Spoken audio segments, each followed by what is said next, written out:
Hello everybody, welcome to my content presentation for Module 8. It covers chapters 12 through 13, 12, 13, and 14 in the Social Psychology textbook. Social psychology is applicable to all aspects of life, including the law. Chapter 12 in the Social Psychology textbook discusses the criminal justice system starting at the very beginning of the system, gathering evidence, to the trial, and ultimately to sentencing and to jail. One of the most common contributions to a wrongful conviction are eyewitness errors. When people are stressed, distressed, or misled, it causes limitations to their perceptions and causes memory problems, thus causing more eyewitness errors. However, through extensive research done by social psychologists, they have found ways to reduce eyewitness errors, such as in a lineup, dressing all the suspects in similar clothing. Police, as with every other person, sometimes have inaccurate judgments of who is telling the truth and who is lying, which makes identifying suspects that much harder. It has also been shown that there are ways to lead an innocent person to confess to a crime they did not commit. While most jurors are meticulous in their decision-making, they are still biased due in part to pre-trial publicity, inadmissible evidence, and their beliefs and perceptions about justice. Jurors also have influence over other jurors because most cases require a unanimous verdict. A person's perception of justice is not just about getting their way, but more so about fairness, equality, and equity. Chapter 13 in the Social Psychology textbook discusses the workplace and the role of social factors and the relationship between the two, as well as how these social factors impact economic decisions.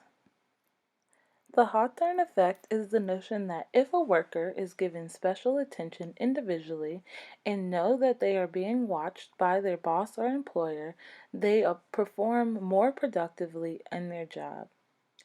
Due partially to interviewers having preconceived ideas about an interview and a candidate and less than truthful interview candidates, traditional job interviews are ineffective in picking out the best candidates for the job. To combat this issue, standardized tests, structured interviews, assessment centers, and even the use of the internet have been used to gain more objective information about potential job candidates. Motivation in the workforce is not only impacted by economic rewards, but also by social factors, such as feeling more productive. Rewards can be beneficial in the workplace depending on how they are presented. For example, if a reward is presented as a bribe, motivation to do the task is decreased. However, if the reward is presented as compensation for doing excellent performance, then motivation to keep doing excellent work is increased. Similarly, the presentation of the reward could encourage or discourage more productivity. Despite efforts, men, women, and minorities are still underrepresented in leadership positions. However, with affirmative action, immigration, and the globalization of businesses, these have all been influential in creating more diverse businesses. The next chapter discusses the connection between social psychology and physical and mental health.